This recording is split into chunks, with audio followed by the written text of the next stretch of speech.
இந்த வருஷம் கார்த்திகை தீபத்துக்காக புதுசாக வந்து அகல் விளக்கு வாங்கலாம், எந்த டிசைன் வச்சும் நம்ம வந்து வாங்கக்கூடாது இந்த வாட்டி அப்படின்னு சொல்லிட்டு ரொம்ப கண்ட்ரோலாக தான் கடைக்கு போயிருந்தேன்.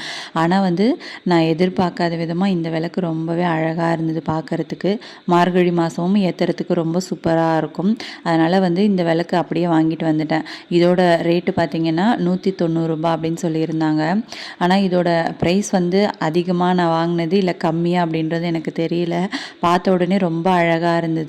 வந்த உடனே அந்த கலெக்ஷன் வந்து டக்குன்னு காலி ஆயிடுச்சு அப்படின்னு சொல்லியிருந்தாங்க. கடைசியில் வந்து ஒரு 4 பீஸ் கிட்ட இருந்தது. அதில் வந்து ஃபேஸ் வந்து எந்த சிலைக்கு ரொம்ப கலையாக இருந்ததோ அதை பார்த்து எடுத்துகிட்டு வந்துட்டேன். கடையில் இருக்கிறவங்களே வந்து எனக்கு கொடுத்துருந்தாங்க, இந்த சிலை வந்து ரொம்ப நல்லா இருக்குது அப்படின்னு சொல்லிட்டு. ரொம்ப ஹாப்பியாக அதை வாங்கிட்டு வந்து வாசல்லையும் வச்சாச்சு. பரணி தீபம் ஏற்றுறதுக்காக 2 மணிலேருந்தே வேலையெல்லாமே ஸ்டார்ட் பண்ணி ஃபைனலாக வந்து எல்லா விளக்கும் சூப்பராக அந்த நேரத்துக்கு ஏற்றி முடிச்சாச்சு. வீடியோ பிடிச்சிருந்தா ஒரு லைக் பண்ணிவிடுங்க. தேங்க்யூ.